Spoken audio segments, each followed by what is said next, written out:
tu vas écouter ce que l'autre aussi a à dire pour comprendre.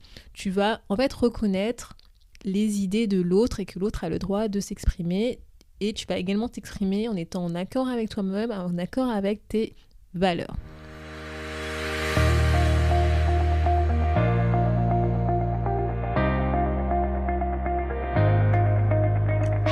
Bonjour à tous et à toutes, vous êtes sur le podcast Le quart d'heure d'Inspire Action. Moi c'est Wefa, votre coach en transformation de vie.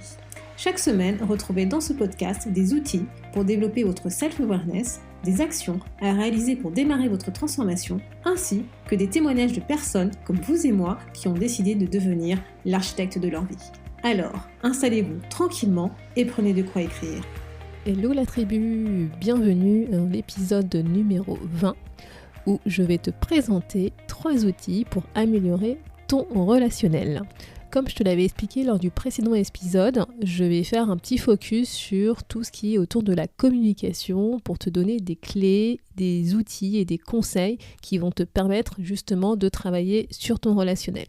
Donc l'objectif, c'est pas de te faire un cours sur ces 3 outils, mais je vais te présenter ces outils pour que tu saches qu'ils existent et que s'il y en a un qui te parle, que tu souhaites creuser, que tu souhaites aller plus loin, n'hésite pas à aller dans les notes de cet épisode où je mettrai des liens, des références de livres pour que justement tu puisses aller plus loin et faire ton petit chemin de réflexion sur ces outils. Donc le premier outil que je souhaite partager avec toi, c'est un outil qu'on appelle DISC ou l'outil arc-en-ciel. C'est un outil qui est utilisé généralement dans le monde professionnel. Moi, personnellement, j'ai fait le test il y a quelques années maintenant quand je m'occupais de conception de formation pour pouvoir justement développer des stratégies relationnelles pour pouvoir améliorer ma communication, adapter ma communication en fonction des différents profils. Donc l'outil DISC, qu'est-ce que c'est ? Comme à son habitude, je suis partie voir mon super ami Wikipédia. Et quand tu ouvres la page Wikipédia sur cet outil, ce que tu peux trouver, c'est que l'outil DISC, c'est un outil d'évaluation psychologique qui permet de déterminer le type psychologique d'une personne. C'est un outil qui a été créé par Walter Vernon Clark, qui est basé sur la théorie DISC, justement, qui est expliquée dans un livre. C'est un livre en anglais qui s'appelle Emotion of Normal People, qui a été rédigé et publié par le psychologue William Moulton Marston en 1928. Donc voilà pour la petite histoire de la création de cet outil. En fait, l'outil DISC, c'est un outil qui permet de mieux comprendre les comportements humains et il permet de mieux se comprendre soi dans un premier temps, mais également de mieux comprendre la réaction et le comportement des autres. Généralement, tu vas voir, on a tendance à dire que c'est l'outil DISC de Marston. Et en fait, cet outil, ça favorise vraiment une prise de conscience qui va te permettre de t'aider à mieux communiquer au sein dans le contexte professionnel des équipes, mais aussi dans un contexte personnel auprès de tes relations, de ta famille, tes proches, ton conjoint ou ta conjointe. Donc comment en fait se présente l'outil ? Donc n'hésite pas à aller dans les notes de l'épisode à l'adresse wefabagidi.com/podcast-20 où tu pourras voir justement une représentation de ce cercle de 4 couleurs. Donc en fait, l'outil est représenté par 4 cadrans. Donc ce qu'il faut que tu te représentes en tête, c'est qu'il y a 2 axes. Le premier axe qui va représenter tâches vs personnes. Donc par exemple, si tu prends l'axe horizontal, tu vas avoir les tâches à gauche et les personnes à droite. Tu as un deuxième axe, donc l'axe vertical, qui va représenter plutôt le côté introverti vs extraverti. Donc extraverti en haut et introverti en bas. Et donc en fait, les 4 cadrans de ce cercle vont représenter une lettre, un caractère, donc d'où DISC. En fait, DISC, c'est un acronyme. DISC, c'est pour D, dominance, I, influence, S, stabilité et C, conformité. Donc en fait, les personnes qui ont un comportement dit à dominance, c'est des personnes qui sont plutôt orientées vers les tâches et qui sont plutôt extraverties, et c'est ce qu'on va représenter par la couleur rouge. Ce sont des personnes généralement qui débordent d'énergie, qui sont plutôt centrées sur l'action, qui sont toujours en mouvement. Ensuite, tu vas avoir les personnes qui ont un comportement plutôt d'influence. Ce sont des personnes qui sont plutôt orientées vers les personnes et plutôt extravertis et on va les représenter par une couleur jaune. Et ces personnes-là ont plutôt un comportement où elles sont soucieuses d'avoir de bonnes relations interpersonnelles. Et généralement, elles sont plutôt positives, encore, comme je disais, plutôt extraverties. Elles prennent plaisir à être en compagnie des autres, à parler avec les autres. Ensuite, tu vas avoir les gens qui ont un comportement plutôt dit de stabilité. Donc, ce sont des gens qui sont orientés vers les personnes, mais qui sont plutôt introvertis. Ce cadran est représenté par la couleur verte. Et ces personnes recherchent en fait une certaine cohérence dans leur vie. Et elles ont tendance en fait à rechercher une certaine cohésion d'équipe, stabilité au sein d'un groupe. Voilà. C'est des gens qui recherchent à ce qu'on puisse compter sur elles en fait. Vraiment, elles sont autour de la stabilité. Et le dernier cadran, c'est le cadran conformité. C'est des personnes qui ont un comportement plutôt orienté sur les tâches et introvertis. Et on va représenter ce cadran par la couleur bleue. Et c'est des gens qui aiment réfléchir avant tout. C'est des personnes qui peuvent être perçues comme froids, indifférents. Mais parce qu'en fait, ces personnes recherchent justement la conformité, à ce que les choses soient respectées, soient faites dans les normes, en respectant la procédure. Et c'est des personnes qui ont tendance à avoir un désir de comprendre ce qui les entoure. Et c'est intéressant en fait d'avoir cette perception de ce disque, ce cadran en arc-en-ciel comme on dit, parce que ça va te permettre toi d'adapter ta communication en fonction de ces différents profils. Idéalement, c'est d'arriver à communiquer dans les 4 couleurs, que tu puisses parler à tous les profils en même temps, mais c'est pas forcément évident, surtout quand toi tu as tendance à avoir une couleur qui domine ton type de comportement. Mais ce qu'il faut savoir, c'est que c'est pas un test de personnalité, c'est en fait en fonction de nos expériences, notre environnement, notamment professionnel et personnel, ces 4 couleurs peuvent s'exprimer de manière différente. C'est pour ça qu'on a tendance à conseiller de réaliser ce test assez régulièrement, peut-être tous les 2-3 ans, parce que les couleurs ont tendance à évoluer en fonction de l'environnement externe, puisqu'en fait, ça va définir ton comportement, le comportement que tu vas adopter. Donc, n'hésite pas à aller dans les notes de cet épisode si jamais tu souhaites découvrir quel est ton profil, quelle est ta couleur. Je vais te mettre un lien vers un site qui te permettra de faire un test gratuit. Le deuxième outil que je voulais partager avec toi, c'est un outil que je maîtrise moins bien, parce que je suis en train de lire en fait un livre sur le sujet. C'est la CNV, ou la communication non violente. Si tu regardes dans Wikipédia, qu'est-ce que c'est que la communication non violente ? Ce que tu vas trouver, c'est que c'est un processus de communication qui a été élaboré par Marshall Rosenbach. Et d'ailleurs, c'est le livre que je suis en train de lire. Et en fait, ce qu'il nous dit, c'est que ce sont le langage et les interactions qui renforcent notre aptitude à donner avec bienveillance et à inspirer aux autres le désir d'en faire autant. En fait, l'empathie, c'est la notion qui est au cœur de la CNV, de la communication non violente. Et généralement, en fait, la communication non violente est représentée par un petit bonhomme que tu as peut-être déjà vu, qui s'appelle le bonhomme OSBD. Donc, encore une fois, n'hésite pas à aller dans les notes de l'épisode pour pouvoir voir en fait un schéma de ce petit bonhomme. Et en fait, ça représente justement les 4 règles d'or de la communication non violente. Tu vas avoir en fait, donc ce petit bonhomme, si on part de la tête, c'est observer. C'est observe en fait les faits qui se présentent à toi de manière factuelle. Ensuite, on va descendre au niveau donc du tronc, du corps, qui va représenter le sentiment. C'est d'écouter l'émotion qui va surgir justement face à cette observation, et c'est de reconnaître en fait cette émotion, ce sentiment que tu as vis-à-vis de l'événement, de l'expérience, de l'observation que tu as faite. Ensuite, si on descend le petit bonhomme, on va descendre au niveau du ventre, et le ventre va représenter le besoin, c'est-à-dire c'est d'exprimer en fait le besoin que tu as vis-à-vis de cette expérience, de cette observation que tu as fait et du sentiment, de l'émotion qui a surgi, qui a jailli vis-à-vis de ces faits. C'est d'exprimer ce dont tu as besoin de manière claire vis-à-vis de l'autre. Et le dernier élément du bonhomme, en fait, ce sont les jambes, qui va représenter la demande, c'est-à-dire c'est de formuler en fait ta demande vis-à-vis justement du besoin que tu as exprimé, des sentiments, des émotions que tu as ressenties vis-à-vis de ce que tu as observé, de l'expérience, des faits que tu as observés.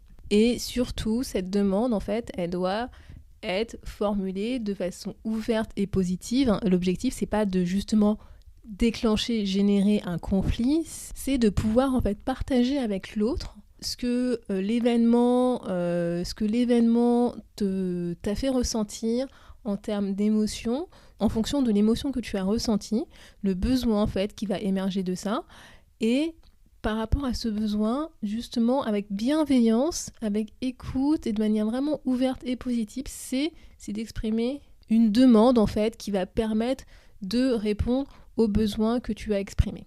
Donc si tu veux en savoir plus sur la communication non violente, sache que moi je suis en train de lire justement, comme je te le disais, le livre de Marshall Rosenberg qui s'appelle « Les mots sont des fenêtres » ou bien ce sont des murs, et c'est une référence en fait en la matière sur ce sujet de la communication non violente. Et le dernier outil que je voulais partager aujourd'hui avec toi, c'est l'assertivité. Je pense que tu en as déjà entendu parler de ce concept d'assertivité. Et en fait, encore une fois, si tu vas regarder sur Wikipédia, ce que tu vas trouver autour de l'assertivité, en fait, ça désigne la capacité à s'exprimer et à défendre ses droits sans empiéter sur ceux des autres. En fait, c'est un concept qui a été développé par Joseph Wolpe, psychiatre et professeur en médecine, et en fait qui le décrit comme une expression libre en fait de toute émotion vis-à-vis d'une personne et sans anxiété. Donc en fait, comment se présente cet outil d'assertivité ? En fait, tu as deux axes. Tu as un premier axe horizontal qui va être à gauche la dissimulation, à droite la franchise. Et tu vas avoir un axe vertical où en haut tu vas trouver l'ouverture, l'écoute, et en bas tu vas retrouver le repli sur soi. Donc, si on va en haut à gauche, où tu vas trouver plutôt la dissimulation, mais l'ouverture et l'écoute, en fait, tu vas trouver un comportement qu'on va appeler la manipulation. C'est un comportement qu'on peut utiliser, et même si c'est pas forcément un mot qu'on aime bien, parfois on a tendance à utiliser la manipulation pour flatter, séduire, on va essayer de culpabiliser la personne en face de nous, peut-être de la dévaloriser, on va dissimuler en fait pour obtenir ce qu'on veut. C'est qu'on va essayer en fait de faire dire à l'autre ce qu'on veut, mais que ça vienne pas de nous en fait. C'est un peu rusé, on n'est pas vraiment, on dissimule, on n'est pas vraiment dans l'ouverture ou la franchise. Ensuite, si tu vas en bas à gauche, tu vas trouver un autre comportement qui est rattaché entre donc la dissimulation mais le repli sur soi, qui est donc la passivité, la fuite. C'est généralement quand tu es dans une situation où tu vas essayer d'éviter la situation, tu vas pas forcément être franc parce que justement tu as peur, tu as tendance peut-être à te dévaloriser quand tu utilises ce genre de comportement, tu as un besoin de reconnaissance en fait. Et généralement, la passivité, c'est qu'on va pas parler, voire qu'on va fuir la situation. Et si tu vas en bas à droite, où tu vas trouver donc le repli sur soi mais la franchise, là, tu vas avoir le comportement qu'on va appeler agressivité. Pour le coup, c'est généralement quand tu es en colère ou que tu as tendance à agir sans vraiment écouter ce que l'autre va dire. Tu vas essayer justement d'attaquer l'autre, tu vas essayer de rechercher des faiblesses de l'autre pour pouvoir t'appuyer dessus et lui renvoyer. Tu vas critiquer, tu vas faire des reproches, tu vas généralement parler plus fort, tu vas essayer de crier, tu vas essayer en fait d'avoir l'ascendance sur la personne par justement la voix, par ton comportement, voire par une attaque physique. Et le dernier cadran, et c'est là qu'on va arriver à l'assertivité, c'est quand tu es dans la franchise et dans l'ouverture, l'écoute. Là, tu vas exposer tes idées calmement, sans crainte. Tu vas t'exprimer sans heurter l'autre. Tu vas pouvoir dire non aussi, si tu as besoin de te protéger. Tu vas écouter ce que l'autre aussi a à dire pour comprendre. Tu vas en fait reconnaître les idées de l'autre et que l'autre a le droit de s'exprimer. Et tu vas également t'exprimer en étant en accord avec toi-même, en accord avec tes valeurs. Et en fait, ce cadran fait aussi référence à quelque chose que je t'avais déjà parlé dans le précédent épisode sur la communication, c'est que nous sommes tous co-responsables de la relation. Chacun a autant de valeur que l'autre. Et aussi une autre grille de lecture justement de ces 4 cadrans, c'est que quand tu considères que tu as plus de valeur que l'autre, que en fait tes valeurs, tes convictions, tes croyances sont entre guillemets meilleures que l'autre, tu vas avoir tendance en fait à utiliser plutôt soit la manipulation, donc la ruse, soit l'agressivité, l'attaque, pour pouvoir justement appuyer ton point de vue, imposer tes valeurs. Alors que si tu as tendance à être plutôt... si tu as plutôt tendance à penser que tu as moins de valeur que l'autre en face, que l'autre a plus de valeur que toi, tu vas tendance à être dans plutôt la passivité, voire donc la fuite. Et alors que si justement tu considères que l'autre a autant de valeur que toi et que toi tu as autant de valeur que l'autre, en fait tu peux communiquer au même niveau que la personne en face et donc tu es dans une assertivité, tu es dans une attitude constructive avec un vrai dialogue, une écoute active, ouverte et un partage de tes idées, de tes valeurs en toute franchise. Donc voilà pour le dernier outil. Donc le challenge de cette semaine, si tu l'acceptes, en fait tout simplement, c'est de réfléchir à ton mode de fonctionnement à travers ces 3 outils que je t'ai présentés. Donc le premier qui est le DISC, le deuxième qui est la communication non violente et le troisième qui est donc l'outil autour de l'assertivité. Tu peux télécharger en fait la fiche challenge que tu trouveras à l'adresse wefabaguidi.com/podcast-20 où je te propose justement des exercices complémentaires pour réfléchir à ce mode de comportement. Et n'hésite pas à réfléchir justement à comparer avec d'autres personnes où tu as peut-être eu récemment un conflit, où la communication peut être assez difficile pour voir éventuellement si ces personnes n'ont pas justement le comportement, le profil opposé au tien. Donc en résumé, ce qu'il faut que tu retiennes de cet épisode, c'est que améliorer ton relationnel va passer par une meilleure connaissance de soi. Donc c'est pour ça que c'est un sujet qui est important et qui personnellement me tient à cœur parce qu'en développant une meilleure connaissance de soi, ça va impacter notre relationnel, ça va impacter la communication, ça va impacter notre communication avec les autres. Et ce qu'il faut aussi retenir, c'est qu'il n'y a pas d'outil miracle qui te donnera la solution pour tout résoudre, pour résoudre tous tes problèmes. En fait, ces outils sont là vraiment pour t'aider à te donner une grille de lecture pour que tu puisses mieux comprendre en fait ce qui peut se passer en toi, de la manière dont tu réagis pour réadapter ce comportement en fonction de la situation. Et utilise en fait l'outil qui te parle. Tu n'es pas obligé d'utiliser tous les outils. Il faut vraiment que tu utilises celui qui fait sens pour toi, qui te parle et où tu te sens à l'aise. Et un autre point à retenir, et encore une fois je vais le répéter, c'est que l'autre a autant de valeur que moi. J'en avais déjà parlé dans l'épisode numéro 18, comment nos valeurs peuvent impacter notre relationnel, mais retiens vraiment ça en tête, même si c'est pas facile, même si c'est pas évident dans certaines situations, l'autre a autant de valeur que moi. Et ça signifie que tu ne dois pas te rabaisser vis-à-vis d'autrui et tu ne dois pas rabaisser autrui si jamais tu considères que ce qu'il dit n'est pas en accord avec toi. Chacun a son propre cadre de référence, chacun a sa propre histoire, sa propre expérience qui fait qu'on en est où on en est aujourd'hui. Donc j'espère que cet épisode t'a plu. N'hésite pas à m'envoyer tes questions si jamais tu en as sur ces 3 outils. La semaine prochaine, on continue notre exploration autour de la communication et je vais te donner des clés pour justement analyser ton mode de fonctionnement et notamment on va un peu plus aller creuser cette notion de cadre, de référence, la carte n'est pas le territoire, etc. Tu as sûrement entendu quand on te parlait de développement personnel. Merci d'avoir écouté le podcast Le quart d'heure d'inspiration. On se retrouve la semaine prochaine pour un nouveau challenge.